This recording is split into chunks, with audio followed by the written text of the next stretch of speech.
दोस्तों हमारे चैनल दर्पण ज्ञान सागर में आप सभी का स्वागत है। आखिरकार हमारी ज़िंदगी में दुख क्यों आता है? दुख के कारण क्या हैं? इस बात को हर कोई जानना चाहता है। मित्रों, सच्चाई ये है कि ये जीवन सुख और दुख दोनों का संगम है। यहाँ सुख के मुकाबले दुख ज़्यादा है, क्योंकि ये कलयुग है। सच तो ये है कि इस युग में जिसने भी जन्म लिया वो दुखी रहा, जो अभी जी रहा है वो भी दुखी है, और जो आगे जन्म लेगा वो भी दुखी ही होगा। पर हमें ये जानना है कि दुख क्यों आता है। क्या इसे टाला नहीं जा सकता? जी नहीं, आप दुख को टाल नहीं सकते। हाँ, कम जरूर कर सकते हैं, क्योंकि सिर्फ कलयुग ही नहीं बल्कि दुख के कारण और भी हैं। अगर गहराई से सोचें तो कई ऐसी बातें हैं जिनके चलते हम स्वयं अपना दुख बढ़ा लेते हैं। कई लोगों को पैदा होने के साथ ही दुख का सामना करना पड़ता है। यकीनन ये ईश्वरीय घटना का परिणाम है, लेकिन बहुत से लोग सब कुछ होते हुए भी बहुत ज़्यादा दुख का सामना करते हैं। इसका कारण उनकी स्वयं की कई गलतियां भी होती हैं। हालांकि आप सबने सुना होगा कि जब भी हम कोई पाप करते हैं तो हमें उसका फल दुख के रूप में मिलना भी तय है। किसी को अपने पिछले जन्मों के पापों की सज़ा मिल रही है तो कोई इसी जन्म में किए पापों के कारण दुख भोग रहा है। लेकिन क्या जीवन में दुख आने की वजह यही है? क्या भगवान ही हमें दुख देते हैं? नहीं, ये बात सही नहीं है। भगवान हमें अपने पापों की सज़ा जरूर देते हैं, पर उन लोगों का क्या जो किसी तरह का पाप ही नहीं करते फिर भी वो दुखी रहते हैं। मित्रों, अब आप सोच रहे होंगे कि जब व्यक्ति पाप नहीं करता फिर भी उसे दुख मिलता है, तो ऐसा क्यों? देखिए, ऐसा इसलिए होता है कि खुद के गलत फैसलों से भगवान शायद हमें सुख और दुख बराबर ही देता है, लेकिन हम अपने कर्मों और फैसलों के द्वारा दुख को काफ़ी ज़्यादा बढ़ा लेते हैं। तो दुख के आने का कारण स्वयं इंसान भी है। तो दुख केवल भगवान ही नहीं देते, भगवान के साथ साथ इंसान स्वयं भी अपने दुखों का मुख्य कारण है। जब कोई अच्छा इंसान जीवन रूपी रास्ते से भटक जाता है तो भगवान उसे होश में लाने के लिए दुख देते हैं, ताकि इंसान को लगी ठोकर से वो समझ सके कि वो बहुत ही गलत कर रहा है। मित्रों, आज की वीडियो आपके लिए बहुत ही महत्वपूर्ण है, इसलिए वीडियो को पूरा देखें और चैनल को सब्सक्राइब अवश्य कर लें।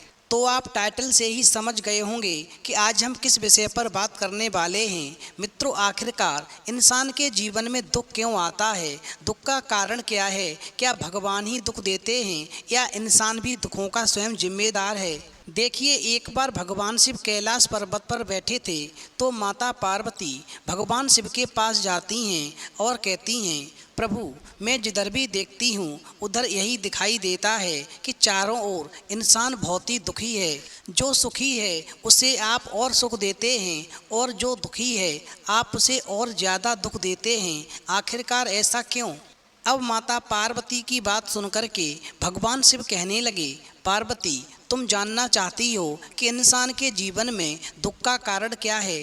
देखो, पहले मैं तुम्हें एक छोटी सी कहानी सुनाता हूँ। इस कहानी को बड़े ही ध्यान से सुनना, फिर तुम अपने आप समझ जाओगी कि इंसान के जीवन में दुख क्यों आता है। देखो, एक महिला बहुत ही धार्मिक प्रवृत्ति वाली थी और उसने नाम दान भी लिया हुआ था, भजन सिमरन व सेवा भी करती थी, किसी को कभी गलत नहीं बोला, सबसे प्रेम से मिलकर रहना उसकी आदत बन गई थी। वो सिर्फ एक चीज़ से दुखी थी कि उसका आदमी उसके साथ रोजाना किसी ना किसी बात पर लड़ाई झगड़ा करता था। उस आदमी ने उसे कई बार उसे इतना मारा कि उसकी हड्डी भी टूट गई। लेकिन उस आदमी का यह रोज का काम था कि वो अपनी पत्नी के साथ में मारपीट अवश्य करता था। अब एक दिन परेशान होकर के उस महिला ने अपने गुरु महाराज जी से विनती की कि हे गुरुदेव, मेरे से कौन सी भूल हुई है? मैं सत्संग में भी जाती हूँ, सेवा भी करती हूँ, भजन सिमरन भी आपके कहे अनुसार करती हूँ, लेकिन मेरा पति फिर भी मुझे रोजाना मारता है। आखिरकार मेरी गलती क्या है? मैं क्या करूं? अब उस महिला की बात सुनकर के उसके गुरु महाराज कहते हैं, क्या वो तुझे रोटी देता है? तो महिला ने कहा, हाँ जी, रोटी तो देता है। फिर गुरु महाराज जी ने कहा, फिर ठीक है, कोई बात नहीं। अब उस महिला ने सोचा, अब शायद गुरुजी की कोई दया हो जाए और उसका पति उसे मारना पीटना छोड़ दे, परंतु ऐसा नहीं हुआ। उसकी तो आदत ही बन गई थी, रोज अपनी पत्नी की पिटाई करता था। समय के साथ में कुछ साल और निकल गए। उसने फिर से महाराज जी से कहा कि गुरु महाराज, मेरा पति मुझे रोजाना मारता पीटता है, मेरा कसूर क्या है? तो गुरु महाराज ने फिर कहा, क्या वो तुम्हें रोटी देता है? तो उस महिला ने कहा, हाँ जी देता है। तो महाराज जी ने फिर कहा, फिर तो ठीक है, तुम अपने घर जाओ। अब गुरु महाराज की बात सुनकर के वो महिला बहुत ही निराश हुई कि महाराज जी ने क्या कहा, और उन्होंने मुझे घर जाने के लिए कहा पर कोई उपाय नहीं बताया। और इस प्रकार वो महिला अपने घर आ गई। लेकिन उसके आदमी का स्वभाव वैसे का वैसा ही रहा। रोज अपनी पत्नी की पिटाई करता था, घर में लड़ाई झगड़ा करता था। अब तो वो महिला अपने पति से बहुत ही तंग आ गई थी। अब भगवान शिव कहते हैं, पार्वती, थोड़ा सा समय और गुजरा और एक दिन वो महिला अपने गुरु महाराज जी के पास फिर गई और जाकर के बोली, गुरु महाराज, मेरा पति मुझे अभी भी मारता है, मेरे हाथ की हड्डी भी टूट गई है, मेरा कसूर क्या है? मैं उनकी सेवा भी करती हूँ, भगवान का सिमरन भी करती हूँ, फिर भी मुझे जिंदगी में सुख शांति क्यों नहीं मिल रही? तो गुरु महाराज जी ने फिर कहा, वो तुझे रोटी देता है? तो उस औरत ने कहा, हाँ जी देता है। तो महाराज जी ने फिर कहा, फिर तो ठीक है, तुम घर जाओ। परंतु इस बार वो महिला जोर जोर से रोने लगी और बोली, गुरु महाराज, आज मेरा कसूर बताओ, आप हमेशा यही कहते हो, क्या वो रोटी देता है और मैं हाँ कहती हूँ तो आप कह देते हो घर जाओ, बस सब ठीक है। पर मेरे पति में कोई सुधार नहीं होता। मैं जैसे ही घर पहुंचती हूं, मेरा पति मुझे फिर मारना पीटना शुरू कर देता है, जबकि मैं उसकी सुबह शाम बहुत सेवा करती हूं। मैंने कभी किसी का बुरा नहीं किया, फिर भी मेरे साथ मेरा पति ऐसा बर्ताव क्यों कर रहा है? अब भगवान शिव कहते हैं, पार्वती, जब उस स्त्री को रोता बिलखता हुआ उसके गुरु महाराज ने देखा और उसको ज़्यादा ही परेशान होते हुए देखा, तो गुरु महाराज थोड़ी देर के लिए शांत हो गए और फिर कहने लगे, बेटी, तुम जानना चाहती हो कि तुम्हारा पति तुम्हें रोजाना क्यों मारता पीटता है, घर में लड़ाई झगड़ा क्यों करता है?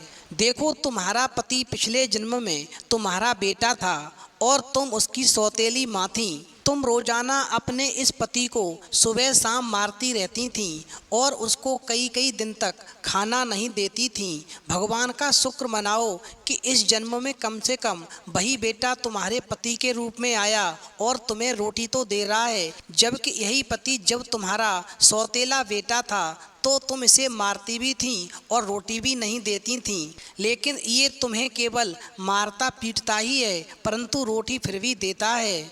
अब तो ये सुनकर के वो महिला एकदम से चुप हो गई। गुरु महाराज जी ने कहा, बेटा, जो कर्म तुमने किए हैं उसका फल तो तुम्हें अवश्य भुगतना पड़ेगा।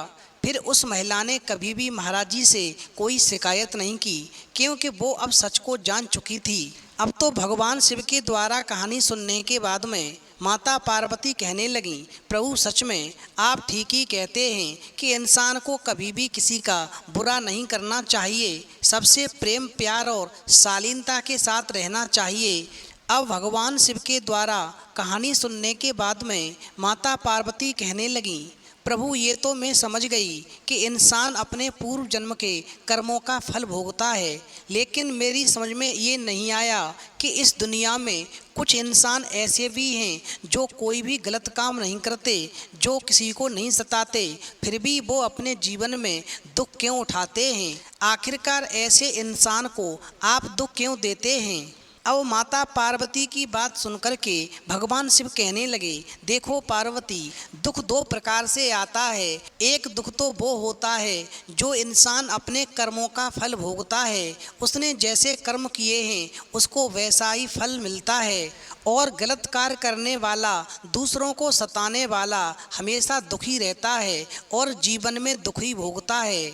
अब मैं तुम्हें ऐसी 10 बातें बताता हूँ कि जो इंसान अपने जीवन में कभी गलत कार्य नहीं करता फिर भी वो दुखी रहता है, उसके पीछे क्या कारण है। तो आज मैं तुम्हें वो 10 कारण बताने के लिए जा रहा हूँ, इनको ध्यान से सुनो। इन 10 कारणों की वजह से उस इंसान को हमेशा दुखों का सामना करना पड़ता है जो अपने जीवन में कभी कोई पाप नहीं करता। नंबर 1, गलत निर्णय लेने की वजह से। जीवन में ना जाने कितनी बार इंसान बिना कुछ सोचे समझे ही ऐसे निर्णय लेता है जिनके बारे में सोचना बहुत ही ज़रूरी होता है। यही गलत निर्णय आगे चल कर के उन्हें गलत साबित करता है और उन्हें दुख भोगना पड़ता है। मित्रों, भगवान श्री कृष्ण ने भी एक बात कही थी कि कदम उठाना तो बहुत ही बड़ी चीज़ है। आप बोलने से पहले भी सोचें। अगर आप ऐसा नहीं करेंगे तो आपको जीवन में कई बार दुखों का सामना करना पड़ेगा। नंबर 2, पैसों से अत्यधिक प्यार। कलयुग में हर व्यक्ति के हर समय दुखी रहने का सबसे बड़ा कारण पैसा है। व्यक्ति पैसे के चक्कर में अपने माता पिता और सगे संबंधी सबको भूल चुका है।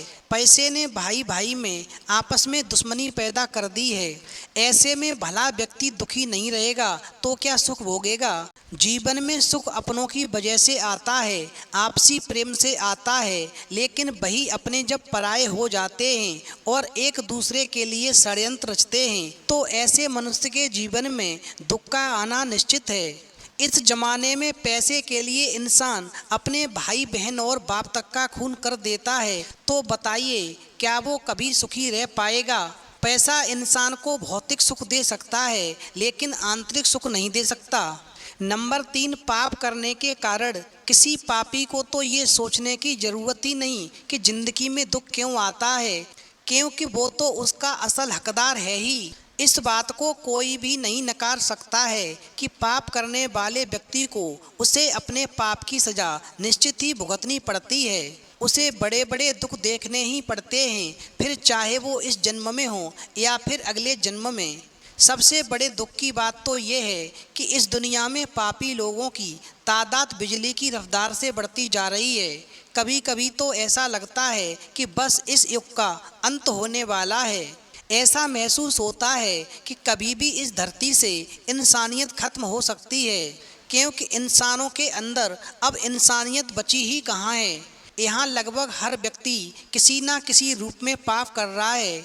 कोई किसी को सता रहा है, कोई किसी को धोखा दे रहा है, तो कोई किसी को झूठा फंसा रहा है। नंबर 4, जीवन की सच्चाई का पता ना होना। बहुत सारे लोग ऐसे हैं जिन्हें जीवन में ज़्यादा दुख भोगना पड़ता है, क्योंकि उन्हें जीवन की सच्चाई का नहीं पता। वो भी इस भौतिक संसार को ही जीवन समझते हैं और इसी को बेहतर बनाने के लिए प्रयत्न करते रहते हैं, जबकि हकीकत ये है कि ये जीवन इंसान को भगवान ने दिया है, तो उन्हें समझना होगा कि जीवन किस लिए दिया है। ईश्वर ने इंसान क्यों बनाया है, ताकि हम अन्य प्राणियों का भला कर सकें, क्योंकि वो ऐसा करने में सक्षम हैं। सिर्फ खाना पीना और सो जाना तो सभी प्राणी करते हैं। आज का इंसान केवल अपनी संतान को किसी भी प्रकार से दुखी नहीं देखना चाहता, उनकी सुख सुविधा का पूरा ध्यान रखता है और उन्हें थोड़ा सा भी संघर्ष नहीं करने देता। फिर ऐसी ही संतान आगे चल कर के उसके दुख का कारण बनती है। इंसान को जीवन की सच्चाई समझनी चाहिए। ठीक है, आपने किसी पुत्र या पुत्री को जन्म दिया है, आप उनके प्रति फर्ज निभाइए, लेकिन इतना प्रेम मत कीजिए कि उनका छोटा सा दुख आपके लिए दुख का पहाड़ बन जाए। नंबर 6, लोभ लालच की वजह से। आज के दौर में इंसान इतना ज़्यादा लालची हो चुका है कि वो कभी संतुष्ट ही नहीं होता, और जब तक व्यक्ति संतुष्ट नहीं होता तब तक दुखी ही रहता है। इंसान ये भूल चुका है कि उसके साथ कुछ नहीं जाना है, जो कुछ भी है वो सब यहीं रह जाता है। लोगों को किसी भी व्यक्ति से अपने रिश्ते खराब करना मंजूर है, लेकिन वो लोभ को नहीं छोड़ सकता है। मित्रों, भगवान कृष्ण ने गीता में भी बताया है कि लालची व्यक्ति कभी सुखी नहीं रह सकता। अगर आप लालची किस्म के इंसान हैं तो सोचना छोड़ दीजिए कि आपको इतना कष्ट या दुख क्यों होता है। नंबर 7, देह से प्रेम। जो व्यक्ति अपनी देह से अत्यधिक प्रेम करता है तो ये दुख का कारण बनता है। ठीक है, हमारा शरीर है, इसका ध्यान रखना हमारा फर्ज भी है और ये ज़रूरी भी है, पर कई लोग अपने शरीर से इतना ज़्यादा प्रेम करते हैं कि हर समय दुखी रहते हैं। कोई शरीर के काले रंग की वजह से परेशान है, कोई लंबाई कम होने की वजह से परेशान है, कोई मोटा होने की वजह से परेशान है, तो कोई सुंदर ना होने की वजह से चिंतित है। भगवान शिव कहते हैं, पार्वती, इंसान ये भूल जाता है कि शरीर तो कुछ ही दिनों का मेहमान है, इसके बाद से मिट्टी में मिल जाना है। भगवान ने आपको जैसा बनाया है श्रेष्ठ बनाया है। आत्मा नश्वर है, इसलिए अपनी आत्मा को चमकाने का काम कीजिए, आत्मा को पवित्र रखिए। नंबर 8, गुस्से की वजह से। इंसान के जीवन में दुख का सबसे बड़ा कारण उसका गुस्सा है।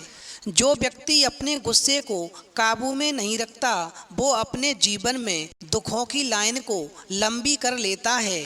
गुस्से और सुख का दूर दूर तक कोई संबंध नहीं है। गुस्सा हमेशा इंसान की सोचने समझने की शक्ति को छीन लेता है और आज के समय में ज़्यादातर इंसान गुस्सैल होता जा रहा है, इसलिए दुनिया में दुख फैला हुआ है। गुस्सैल व्यक्ति हमेशा खुद अपने पैर पर कुल्हाड़ी मारकर पीड़ा झेलता है। नंबर 9, किसी अन्य से अत्यधिक प्रेम। इंसान के जीवन में कई ऐसे लोग आते हैं जिनसे वो बहुत ही अधिक प्रेम करता है। ये लोग भी इंसान के जीवन में आने वाले दुख का कारण बनते हैं। मित्रों, भगवान श्री कृष्ण ने भी बताया था कि कलयुग में कोई किसी का नहीं होगा। लोग सिर्फ अपना स्वार्थ साधने के लिए आपके जीवन में आएंगे और स्वार्थ पूरा होते ही आपको छोड़कर चले जाएंगे। ज़्यादातर लोग इस बात को समझ नहीं पाते और किसी अन्य से बहुत अधिक प्रेम कर बैठते हैं। फिर जब एक दिन उन्हें धोखा मिलता है तो जीवन के दुखों का पहाड़ टूट पड़ता है। अब भगवान शिव कहते हैं, पार्वती, नंबर 10, नास्तिक होने के कारण। जो व्यक्ति ईश्वर को नहीं मानता और अपने हिसाब से अपनी जिंदगी को चलाने की कोशिश करता है, उसे बड़े कष्ट झेलने पड़ते हैं।